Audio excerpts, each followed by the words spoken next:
Hey, it's Keith from Outlaw Speed Shop, and this week I'm tackling a 1957 Chevy from Road Champs. This is very beat up, but it's got opening doors. It was actually a really, as soon as I got this, I was dying to get into it. So it's got the single exhaust, so it must be a straight six. And but yeah, I hadn't seen a Road Champs 57 before.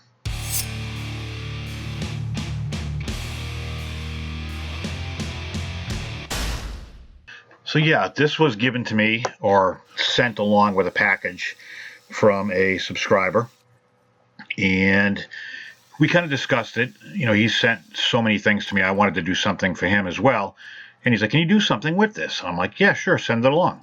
As soon as I saw it, I kind of fell in love with it the way it is. To be honest with you, I really like old castings that have been played with, that has a history to it. So I wanted to do kind of like a resto mod, but I wanted to keep some semblance of what it had for character. Really hard to explain, but I don't know. I see these things, and sometimes it's hard for me to really rip into them and give it all new fresh paint and all these crazy things. And you know, this thing had history. Somebody played with this. Somebody had hours or days or weeks and years of enjoyment. You know, it's a little bent, it's a little twisted here and there. But overall, I mean, God, it's kind of a shame. So anyways, what I want to do is I'm going to swap the wheels to start with. If you like what you see, make sure you subscribe and don't forget to ring the bell. But he sent along some wheels, and I kind of hemmed and hawed. I'm trying a few different ones. I believe those are green light wheels. I'm not 100% sure, but I'm not sure what kit they came out of. Maybe the Mopar kit. The axles are a little bit wider, so I had to kind of grind down a little bit. So I'm kind of playing with those, and you got to put it on right, of course. But you know, they sit in there all right. They tucked inside the fender wells okay, but there was just something about it.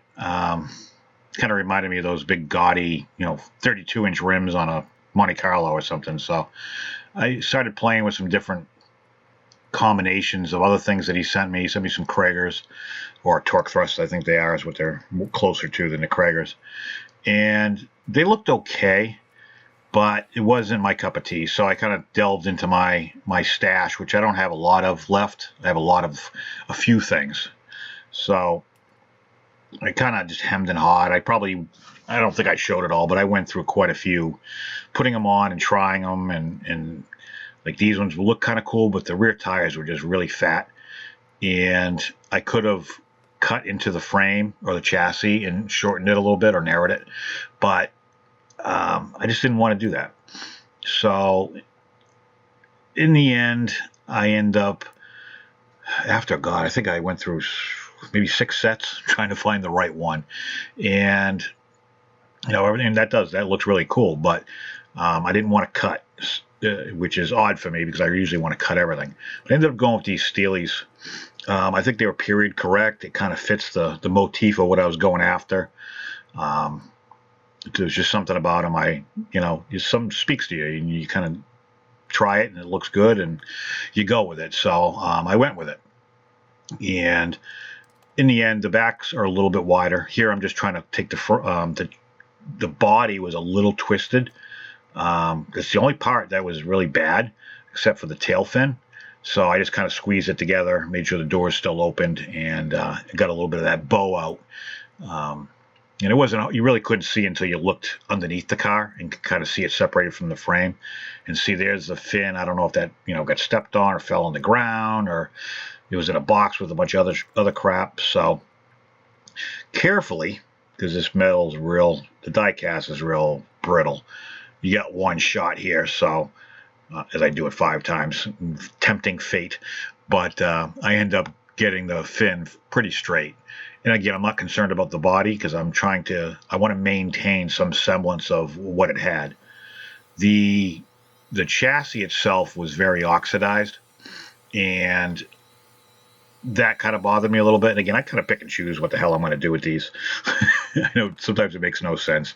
But I took some rubbing compound, and I end up I guess, sort of polishing. I know I could stick it in lime away. I actually had a jar 2 feet from me, but I wanted to try this rubbing compound. I think it's the generic turtle wax, crap that's been around forever. But it actually worked really, really well. I didn't need the polish. I wanted to keep some semblance of a light. I didn't want it to be chrome. Let's put it that way. So I've got what I decided. Let me preface this. I've got a bunch of Typhus Corrosion and Rise of Rust and my Tamiya weathering powders. And what I want to do is kind of take the spots that are down to bare metal or die cast that have been played with and worn and scratched and scraped across the concrete and highlight those. So what I'm doing is kind of a combination of everything. I'm taking the Typhus Corrosion, which is a textured paint. It's got a little bit of texture to it, like particles inside of it. It gives a little bit of grit, I guess you could say. So what I'm going to do is any place that there's bare die cast showing, I'm putting a little spot. Some spots are bigger than others, obviously. And I think in the end, this worked out really, really well. I've done, the weathering where I've stripped it, painted it with like various rust colors from Vallejo, and then used the liquid mask and then painted, in salt and all that's water and salt. I've tried everything. And because I didn't want to strip this down, I felt this was the best option. And every casting is different, and every customizer is different. Everybody has their own opinions. Most of the time mine suck, but I felt this was the best option for me for this particular casting. So the Typhus Corrosion is almost like a base. And if you've ever seen rust, it's got, various stages of rust. You've got fresh rust, you got old rust, you got rust that's been rusted. It's not a uniform color, I guess is what I'm trying to say. And being up here in New England, it's pretty prevalent. It's funny, when I lived in El Paso, I ended up going to a junkyard outside the air base, and I ended up finding a 69 Chevelle convertible. And I'm sorry, this was the hardtop, 69 Chevelle hardtop. And I was amazed coming from New England. This thing was sitting out there, and all it had was like surface rust on the roof and on the hood. The motor was seized, but other than that, I think I got the car. This was 92, maybe 93. I think I got it for like $300. And problem was I couldn't get a title. And a guy came around probably 6 months later after seeing it in my front yard. He goes, "Hey, I'm dying for a Chevelle. I've got a title that, I don't know, he's from there. He could work some magic." Anyways, I'm putting some Rise of Rust on there, which is a dry brush effect, and you put that directly over the Typhus Corrosion. And then you can layer that as well. Some thick, some heavy, some light. It all depends on what areas. But anyway, so he says, "I got a 72 Camaro sitting out in the desert." He goes, it will run. I'll trade you even." I'm like, all right. So I went and looked at it. The window was, one window, I think it was the driver's side, was broken out of it. So being out in the desert, it was filled with sand in the interior and everything. I opened the hood. It had a brand new Target Master 350, but it wouldn't start. So I ended up saying, yes. I was young and stupid, but yeah, sure, go ahead. I'll do it. So I take the car back to my house. I ended up vacuuming out the interior. I changed the starter and put a battery in it, and that motor ran forever. I loved that car. I ended up right before I got out of the Army, somebody gave me a lead on a 78 Z28 4-speed car that needed a motor. So I ended up, like 2 days before I got out of the Army, I swapped and dumped the 350 Target Master into the Z. And then I drove it back from El Paso to Massachusetts. And I only broke down like 6 times. It was fun, 4th of July weekend. But anyway, so now I'm using, to make a short story long, so now I'm using the weathering powders, and there's different colors. There's brown rust and red rust. And so I'm just trying to, at this stage, find a happy medium of discoloration when it comes to the rust. And also there's, I had to take it a little further, because like there I'm doing some streaking, because rust would streak when it rains. And then there's some areas that haven't completely rusted yet, but start to. And that would be, I call it surface rust, stuff that really could come off really easy. Stuff we don't see up here, up north. But, so I'm trying to weather at this stage, not really rust, but kind of weather this other surfaces to make the paint look a little bit more, and it's going to sound weird, but uniform. You got rust on the sides and on the 57s or 55 through 57 Chevys are known for the headlight buckets to pretty much rot out. But these top surfaces, the roof, the deck lid, the trunk, the roof, they're spots that would get rain a lot. They would get somewhat rusty, I guess you could say.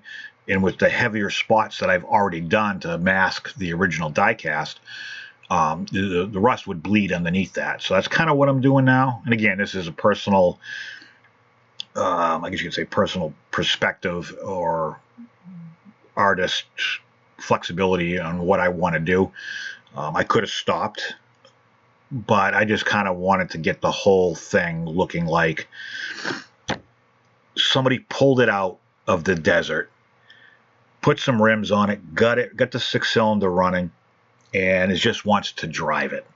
Redid the interior, doesn't care about the body as much as they cared about its function, and also looking cool, because you can put rims on anything and make it look cool, except the Prius. But for the most part, that's kind of what I was after.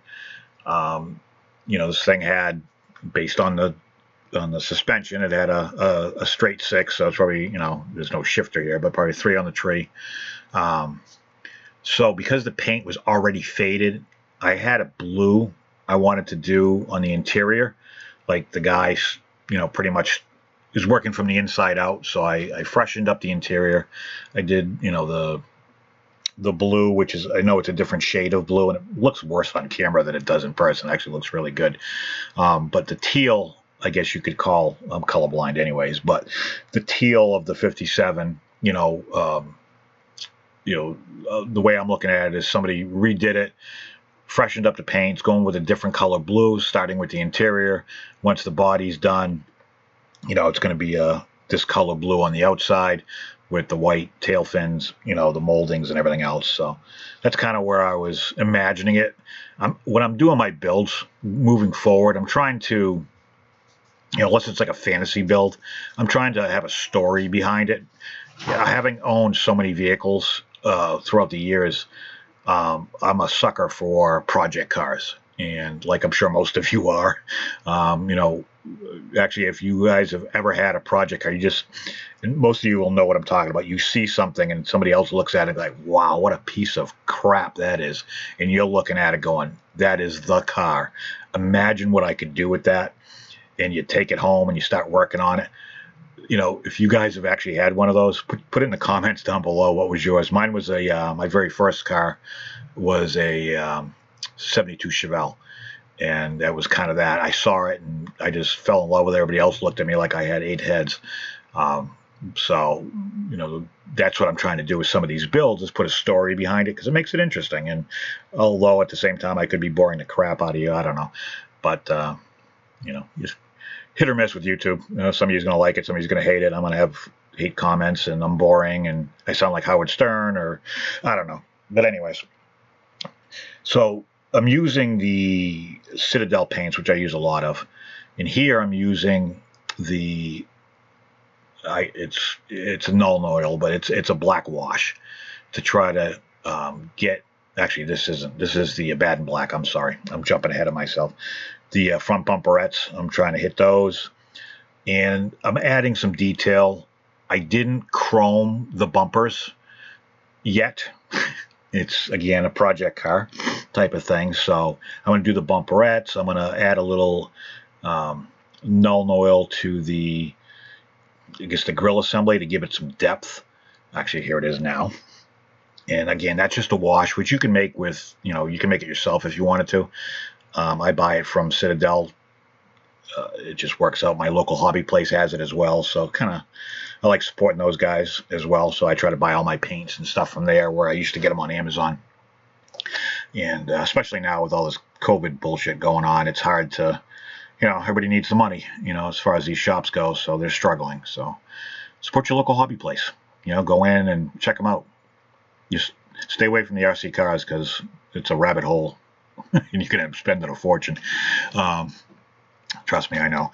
And I'm hitting I get some Model Master red, which is like a taillight red, so it's kind of transparent. So I'm hitting the tail lights and just trying to add a little bit. So in the end, that's kind of what I ended up with. I think it came out really good. I did the grill with the emblem and everything. There's the interior done. I left the windshield the same. A little dirty, a little scratched, which I think is perfect. This is what I ended up with. I know I probably talked way too much. If you think I just should shut the hell up, just tell me to shut the hell up in the comments down below. But if you've made it this far, thank you for watching, and I will catch you on the next one.